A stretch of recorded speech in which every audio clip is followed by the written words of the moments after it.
सन 1986 जिला गोरखपुर, स्थान बड़हलगंज। कांग्रेस और ब्राह्मणों के बड़े नेता पंडित कमलापत त्रिपाठी नेशनल डिग्री कॉलेज के एक प्रोग्राम में आमंत्रित थे। आयोजक थे पंडित हरिशंकर तिवारी, जो जेल में रहते हुए निर्दलीय विधायक चुने गए थे। तब सूबे के मुख्यमंत्री थे वीर बहादुर सिंह। आयोजन खत्म हुआ तो कमलापत त्रिपाठी के काफिले को छोड़ने के लिए तिवारी 3 किलोमीटर दूर दोहरी घाट तक गए, जो मऊ जिले में आता है। लौटते समय पुलिस ने गोरखपुर की सीमा से उन्हें गिरफ्तार कर लिया। हल्ला बचा कि वीर बहादुर सिंह तिवारी का एनकाउंटर कराना चाहते हैं। पुलिस उन्हें लेकर गोरखपुर की तरफ निकली। खबर जंगल में आग की तरह फैल गई।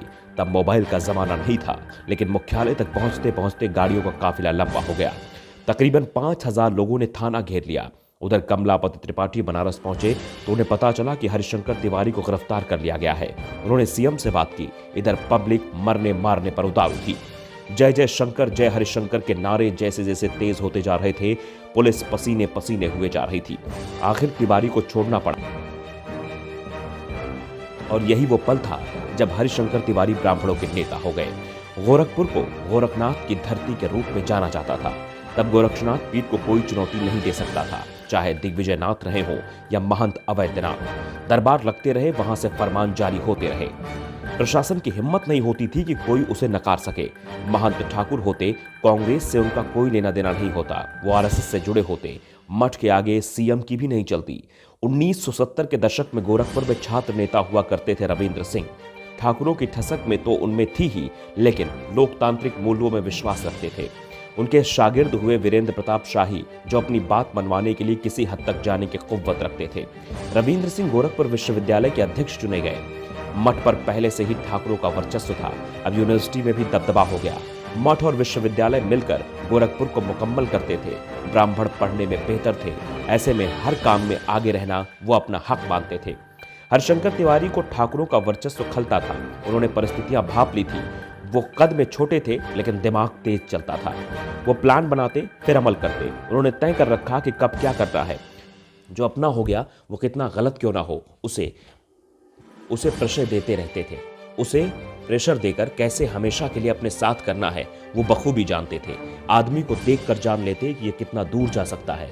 जुबान से कम इशारों से ज्यादा कहते थे। किसी को मुंह नहीं लगाते। उन्हें लोगों ने मुस्कुराते तो देखा, लेकिन ठहाके की हंसी उनकी शायद किसी ने न सुनी हो। दूसरी ओर वीरेंद्र प्रताप शाही थे, खाटी ठाकुर। जिसे चाहते उस पर लुटाते थे। नाराज होते तो उसे सार्वजनिक रूप से बेइज्जत करते। जुबान के इतने पक्के कि निर्दलीय लड़ने का ऐलान किया तो जनता पार्टी के कहने पर भी टिकट नहीं लिया। रविंद्र सिंह ने उन्हें तराशा। रविंद्र सिंह बाद में लखनऊ विश्वविद्यालय के अध्यक्ष बन गए। इसके बाद 1978 में जनता पार्टी से विधायक बन गए। कुछ दिनों बाद ही उनकी लखनऊ में हत्या हो गई। इसके बाद वीरेंद्र प्रताप शाही को ठाकुरों ने अपना नेता मान लिया। उन्हें शेरे पूर्वांचल कहा जाने लगा। हरिशंकर तिवारी पर ब्राह्मण युवाओं को गोलबंद करना शुरू किया और इसे उनकी अस्मिता से जोड़ दिया। हरिशंकर तिवारी को बनाने में एक ब्राह्मण डीएम का भी हाथ माना जाता है, जो मठ के आदेशों पर अमल करना अपनी हेची समझते थे। उन्हें तलाश थी ऐसे नौजवान की जिसके कंधे पर बंदूक रखकर निशाना लगा सके और मठ को चुनौती दे सके। हरिशंकर तिवारी इसमें फिट बैठे। हाथा पूरी तरह से सक्रिय हो गया। जमीन जायदाद के झगड़े यहाँ निपटाए जाने लगे। ठेके टेंडर के फैसले भी यही होने लगे। तिवारी प्रशासन की शह पर इतने बड़े हो गए कि बाद में प्रशासन उनके सामने बौना हो गया। गोरखपुर 2 ध्रुवों में बट गया। एक गुट हरिशंकर तिवारी के साथ था तो दूसरा वीरेंद्र प्रताप शाही के साथ। इलाके भी एक तरह से बटे थे।